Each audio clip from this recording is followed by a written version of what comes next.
O que significa a visão que Pedro teve em Atos capítulo 10? Essa é uma história interessante. Ali nesse capítulo você vê Pedro, com fome, subindo para o terraço da casa onde ele estava hospedado, até que alguém lhe preparasse uma refeição. Naquele momento, ele foi surpreendido por um êxtase.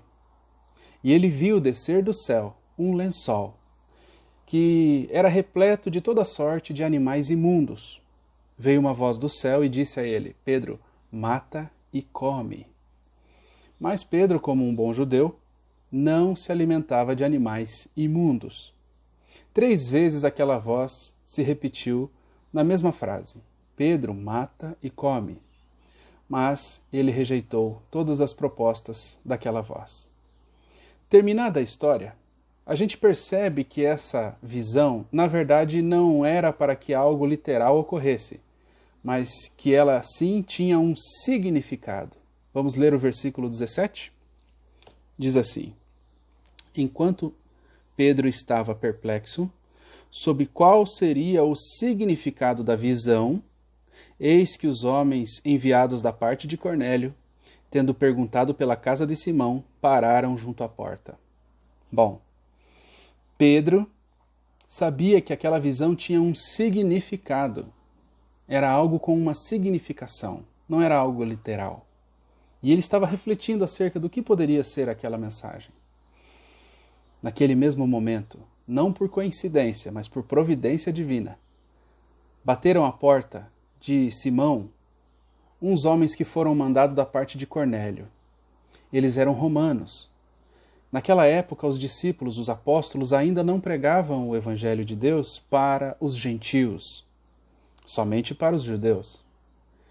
E aí então Deus estava dizendo para Pedro a seguinte mensagem: Pedro, você considera os gentios imundos, mas a partir de agora não é mais para você considerá-los imundos.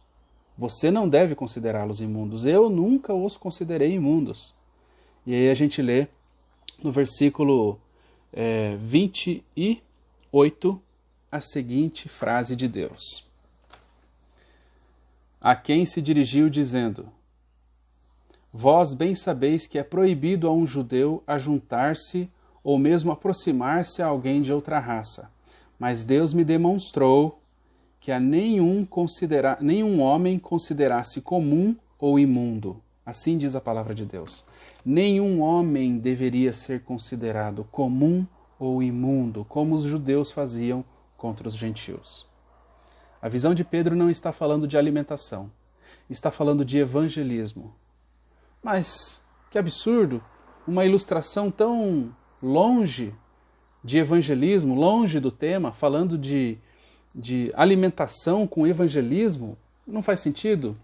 Jesus mesmo, em João capítulo 4, versículo 34, fez essa mesma ilustração, com ele mesmo, dizendo: Disse-lhes Jesus: A minha comida consiste em fazer a vontade daquele que me enviou e realizar a sua obra.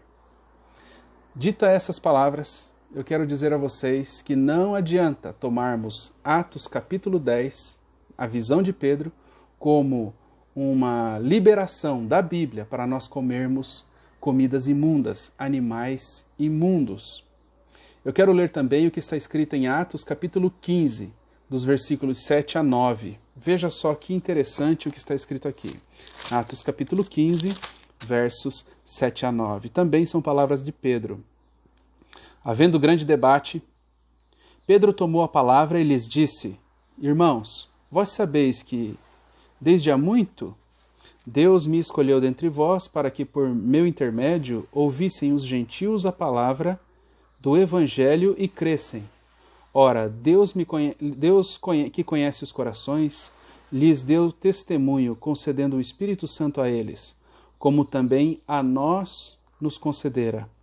E não estabeleceu distinção alguma entre nós e eles, purificando-lhes pela fé o coração.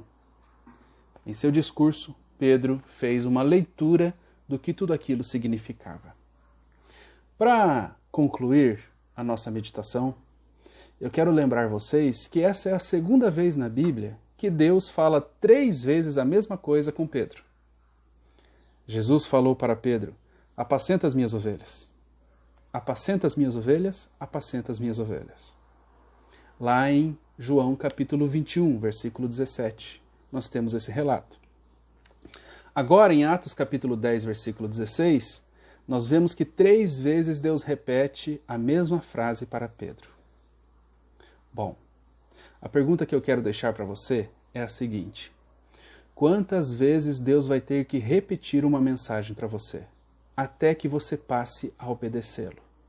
Quantas vezes Deus já falou com você sobre aquilo que você deve parar de comer e passar a comer?